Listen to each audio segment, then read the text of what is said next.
Number 11. All right, not having your monthly cost. So I know I've been talking about cost a lot and you guys are like, all right, Manal, what is this? But you need to know your numbers because that's the foundation for you to grow in your marketing. So here's what I want you to do.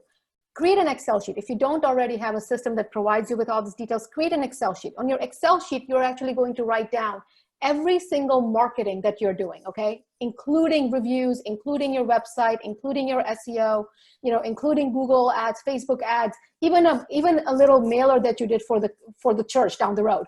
Write down every single thing you did. That's going to be one Excel sheet. The second Excel sheet, you're going to track on a monthly basis where your patients are coming from. Make sure that you have all your options available online on your website and your new patient form. And then on a monthly basis, you're going to track it. And you're going to say that, in July, we did this awesome carnival for summer. And here's how many patients we got from that. Track in your Excel sheet so that every month when the doc says, how much are we spending and what is it costing us? You know your numbers. Okay, I see you going down a financial thing here. I love it, the ROI.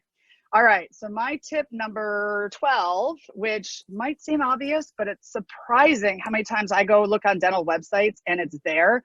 Stop using scary dental pictures. Patients don't want to see your operatory with all of the hand pieces and stuff in it. They don't want to see procedures being done. They don't even want to see, close-up pictures of mouths. They don't want to see close-up pictures of teeth. They want to see a person. They want to see a family. They want to see your team. They want to see things that make them feel good, not scare them away. And I know, we all know, you flip through your Facebook post and we're all in the dental communities and you see these, people look over my shoulder. They're like, oh, what do you follow? What is that? Right? Don't do that in your marketing because patients don't like coming to the dentist. I know that's a surprise, but they really don't. And when you're putting out pictures that aren't welcoming, that are scary, that remind them of shots and needles and drills, they're not going to pick up the phone to call you. So make sure you're using pictures that are welcoming, that make them happy about the idea of coming to you. All right, you're number 13, Manal, you're up. All right, not knowing the trends of slow and busy months. It's so important for you to be proactive and not reactive when it comes to your marketing. So every month, what I want you to do is go back to last year, and if you can do it 2 years in a row, and look at your new patient numbers for each month. What you're going to see when you compare the 2 years, there's going to be a trend. You're going to know which months are slow and which months are really good for you. Now, knowing that trend is so important. So you know that if September is going to turn into a September, right? Then you know that you need to start marketing now in July to make sure your September is awesome and it's full and you're making your production goals.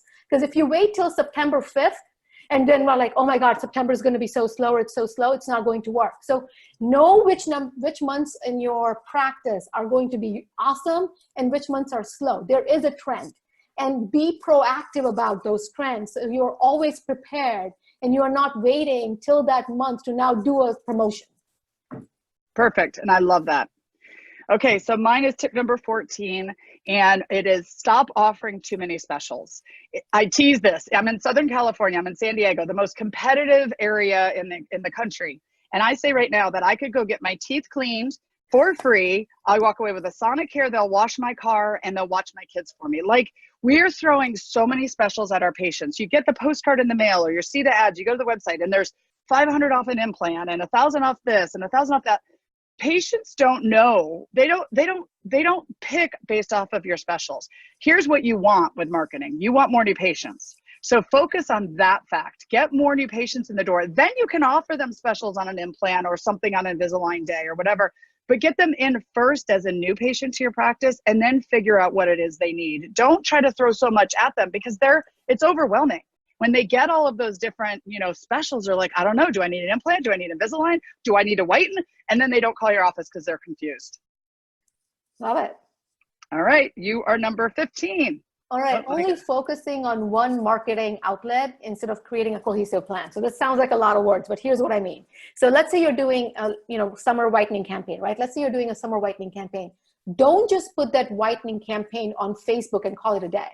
If you're doing a marketing campaign, any kind it is, put it on Facebook, put it on your website, make sure you have a flyer inside your practice, make sure that you're sending out the newsletter to your patients, make sure that you're going around the community and talking to local businesses about it, that people know you're having this whitening. If you have the ability for your sign outside the office where you can have a little little signage, or if you have an electronic little board you can put about it. You need to make sure that if you have any kind of marketing going on, even if it's not a promotion, like Laura said, I don't believe in all this promotion. So even if it is not a promotion, but even if it's just something that you're doing for that month, right? If you're collecting food for the local charities, whatever you're doing, don't just use one platform and call it a day. Make sure there is a cohesiveness to your entire marketing campaign. I love this. And I want everyone to know we didn't practice this and we're just playing off each other. So this is amazing. Okay. Sorry, I broke the rules. I went too fast. Okay. Tip number, let's see, where am I? 16. And it's, for me, it's not having a call to action. So you send postcards, you do Facebook, you do Instagram, you do all these things, your website, but there's no call to action. And what a call to action is it's telling the person reading this what you want them to do. We want them to do what when they see this? We want them to call the office or schedule an appointment. So you need to make sure that there's always a call to action on all of your marketing pieces that says call today or call to schedule a new patient appointment. We have to basically handhold the people getting our marketing to know what they're supposed to do. Because if you don't, let's say they get a postcard or they see you in the church bulletin or whatever, they're going to set it down to the side and go, oh, I'm going to do something with that one day. But they're actually not going to pick up the phone to call you unless you give them a call to action. And the number one place you need to have it is on your website. People hear about us, they go to the website, and then we don't tell them what we want to do. Make it clear right there on the homepage to have them call your office. All right, you are number 17, Manal, go. Okay, not having a designated marketing person inside your practice. Mm-hmm. So, we all go, Laura just got back from ADOM. I was in Pennsylvania last week speaking at multiple things. And all of us go to conferences, we go to study clubs, we go to groups, we go to these webinars, and we get super excited and we're like, yes, we are going to love these ideas and we're going to implement them. And then we go back to our office and we have a huge pile and it goes onto the pile. Because nobody has the time to do it. You already have a job and you don't have enough time to take on another job. So if you want marketing to be successful inside your practice, you need somebody whose job it is to take care of marketing, whose job it is to implement all those ideas and make them into reality. That's how I started. I was a marketing director for a huge office for 10 years.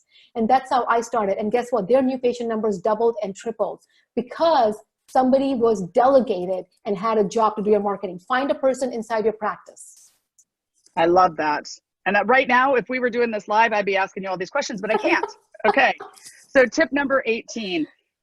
I think the silliest question we get at the front desk, and if you're listening to this live or not, I hope you agree with this, is when we get that phone call that says, are you accepting new patients? Like, don't you want to just die laughing? Of course we are, right? But there's this idea out in the public that some offices are not accepting new patients. So I want to try to get rid of that barrier before the patient even calls the office. I want them to know they're welcome, that we are accepting new patients. So I suggest you have that on all your marketing materials. You have that on your homepage. We're always accepting new patients. Have it in your Facebook account, everywhere, because they're nervous, they're wondering, and I want to just get that out of the way, that we're always accepting new patients. This is what we love our new patients. And one thing that I said, like you said, signage, I say if you've got signage outside, wherever it is, on the door, on the suite, out front, put in always accepting new patients. So that way when the patient drives by, they go, I need a new dentist. This one looks like one that's friendly and is always accepting new patients. So put that everywhere. Such an important tip, Laura. Right? It's so true. Okay, 19, you. Thinking of your marketing from your point of view and not your patient's point of view. This is so important because I have had clients who are like, let's send out an email with iTarot. Patients don't know what an iTarot is. Patients don't know all of these dental terms. They really don't understand any of them. So for them, if you have the CEREC, like, they don't know what that means. They don't understand any of it. So stop thinking about marketing from your point of view and start thinking about your marketing message from your patient's point of view. What does an iTarot do for the patients? Have your messaging and say, this is what we provide now inside our practice. You're doing in-office sedation. They don't know what sedation means. Let them know that they can come inside your practice. They don't have to go to a hospital to get their dental work done. Explain to them in their language because you are trying to connect with them. Stop using dental terms. Stop using it from a medical and a dental point of view. Focus on what a patient will understand. Excellent. All right. So I've already talked about phones a lot and I already talked about insurance, but it's that important to me. I'm going to bring it up again.